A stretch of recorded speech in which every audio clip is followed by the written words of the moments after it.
Welcome to this incredibly scientific ranking of the top 5 countries in the world with respect to classical music. You may ask, do national characteristics really exist in classical music? Well, yes, they obviously do. And the most profound example of which is, well, I'll have to give you that at the end of the video, as it would spoil the result. So let's start immediately with 5th place, with 12 points, Austria. You know, I've never congratulated Austria on many things, but congratulations to this 5th place.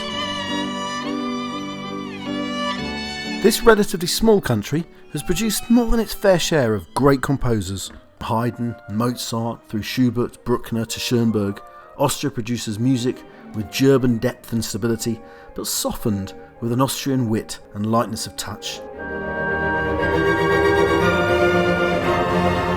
A well-deserved place on the list. Let's hear it for Austria!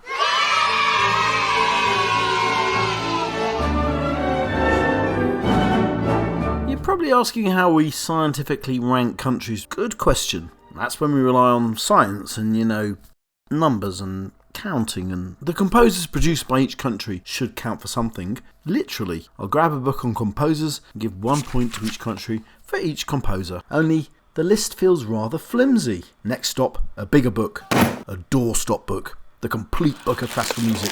I'll add those composers too. Only, this book stops at Richard Strauss. What about the 20th century? Okay, quick search on Google for the top 20th century composers, and then the addition of some more composers from the second list, and ta-da! The magic of science done. So, in 4th place with 16 points comes Russia.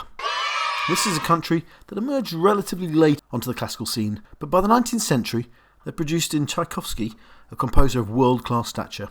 Russian music only grew in the 20th century. Stravinsky, Shostakovich, Prokofiev, Rachmaninoff. You could really call the 20th century in classical music Russia's century. Russian music has its own characteristics, shimmers of harmonics from the east,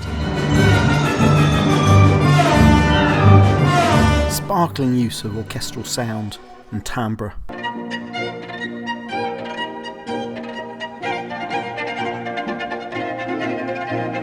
a mesmeric mastery of rhythm. The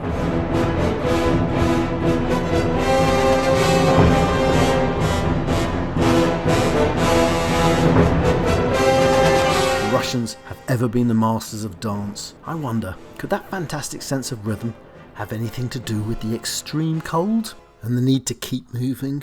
In 3rd place, with a respectable 26 points, comes La France. France really is the all-rounder when it comes to the arts, not just music, poetry, theatre, painting, sculpture. France may not produce the absolute best, but it always produces the bloody good, and it does so consistently throughout the centuries. From the medieval troubadours, through early music, baroque, classical, romantic, modern, throughout all these ages, France has continued to produce composers of a particular beauty.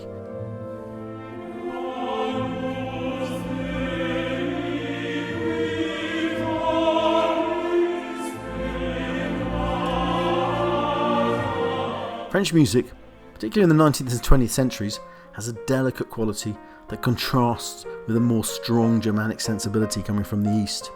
Life doesn't always have to be a struggle. There is beauty everywhere, and French music tells us, and I think they deserve their number 3rd place. Next, number 2, with a whopping 37 points, comes Germany. In fact, Germany was beaten by a single point, and you could indeed make a good case for Germany appearing in 1st place in this list. Bach, Brahms, Beethoven, even the list of German composers beginning with the letter B is staggering.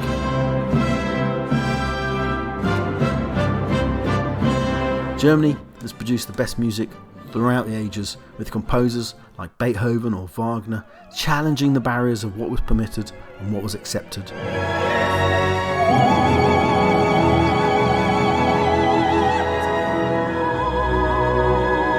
Western classical music is in large part Germanic, and Germany fully deserves its 2nd place on a list like this. And so, in 1st place, with a grand total of 38 points, comes Italy. That's really fair enough. I mean, Italy really invented classical music. They invented the notation, the harmonics, the instruments, the forms those instruments played in, the way you described how you play those music, just so much.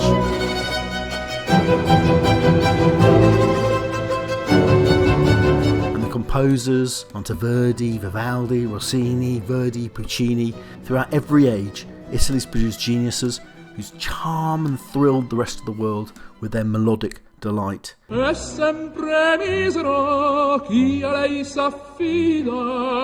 National characteristics do exist in music, not just in the sounds of the music, but also in its inherent structure. Just compare German and Italian music. German music promotes harmony, the layering of notes upon one another.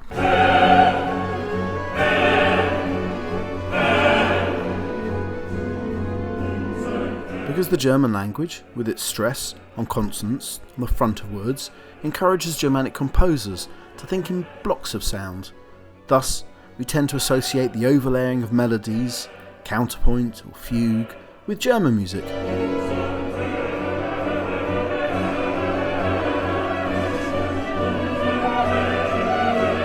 Italian, in contrast, places far more stress on its vowels, which makes it an inherently sung language.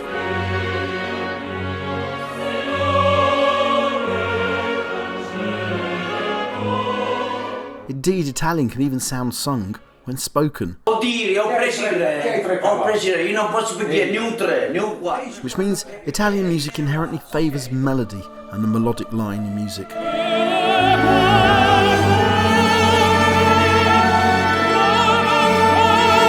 So, a well-deserved first place for Italy, not just for all the great composers and the singing, but also for having pretty much invented everything in the first place.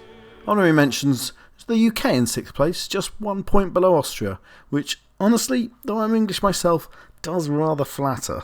I mean, what on earth happened to English classical music between Purcell and Elgar? That's nearly 300 years, a topic I'll tackle in a later video. America also merits a mention in 7th, one behind the UK, and America's contribution to music in the 20th century really has been awesome. So, anyway, that's the end of my extremely scientific research, which, surprise surprise, confirmed all my own biases, which must mean it's twice as true. See you next video.